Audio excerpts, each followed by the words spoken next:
Hello fellow Star Wars fans, my name is Staraptor. Welcome back to the channel. I'm very excited to talk about the Star Wars Dark Forces Remaster in today's video. We're going to be talking about why this is such a great remaster. So this is brought to us by Nightdive Studios, who recently have remastered the Quake 2 game. And this kind of harkens back to those old days of the early 90s because Dark Forces came out 1995, right around the time of Doom, right around the time of Duke Nukem, Wolfenstein, right? This game really did a great job in pioneering a lot of what we see in current first-person shooters.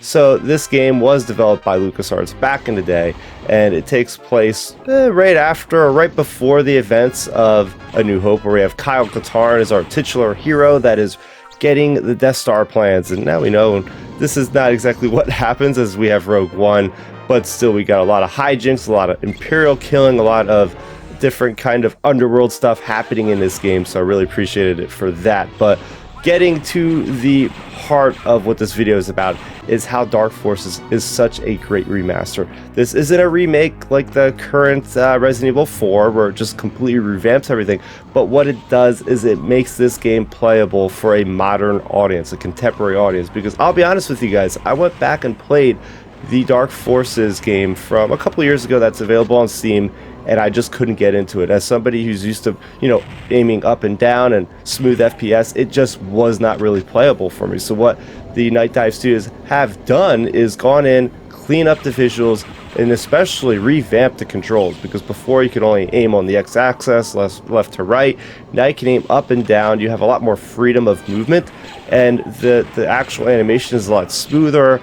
You can zoom along this thing. You feel like you're hacking the game because you can move so fast and the FPS is so smooth. So just the updates to the aiming alone, but in the end, it feels like the original game, right? Because you have the actual music, the MIDI files, if you guys are familiar with, the classic SNES, Star Wars, Super Star Wars, all those games. It has that kind of sound, right? It's that early 90s techno versions of these songs, without lack of a better term, electronica version, right?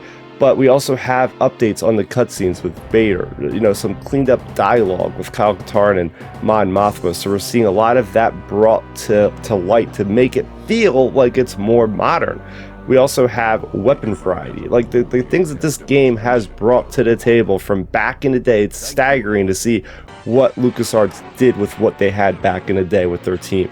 Having the weapon variety of like 9 or 10 different weapons that all kind of behave differently, from the Briar pistol to the E11 blaster cannon to mines to just fighting unarmed. There's lots of variety here. Also, platforming, the idea of being able to jump around in a first-person shooter across different platforms, and you're on conveyor belts feeling like you're in Attack of the Clones before Attack of the Clones even came out, right? Having different biomes, going from Nar Shaddaa to Coruscant to an ice planet to a mine, right? They just go the gamut with just giving us just unique ways of playing through levels and unique ways of getting around different challenges. And this game is not easy, right? This is not going to hold your hand. This is back in the day when you had to go to GameStop or you had to go to KB Toys, whatever it is that sold your Prime guides. That you wouldn't have internet back in the day. 1995, for those of you that are young, it's kind of hard to believe a time when the internet actually didn't exist. Well, this is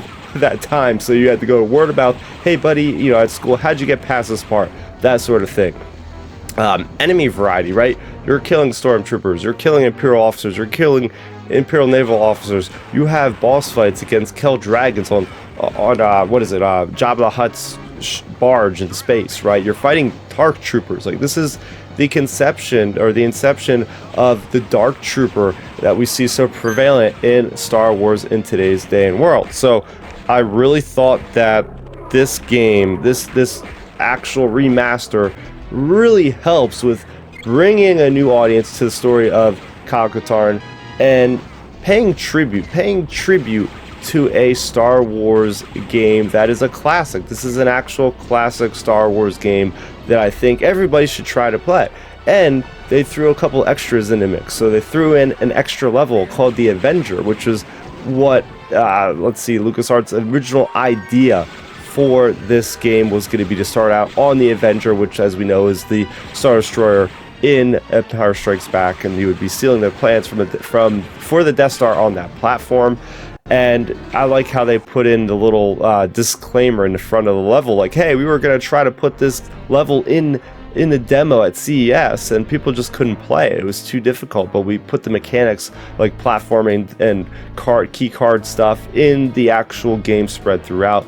Also, very cool concept art that you can go and check out, see how they were doing things with pioneering, such as rotoscoping in games, which is like tracing and putting it into the game to make it look like a realistic rendition of an actor. So a lot of great, cool stuff that you get to see with the design of what goes into a video game, especially in the early 90s there. So definitely recommend the remaster, especially if you're a Star Wars fan and you're an FPS fan. This is a no-brainer.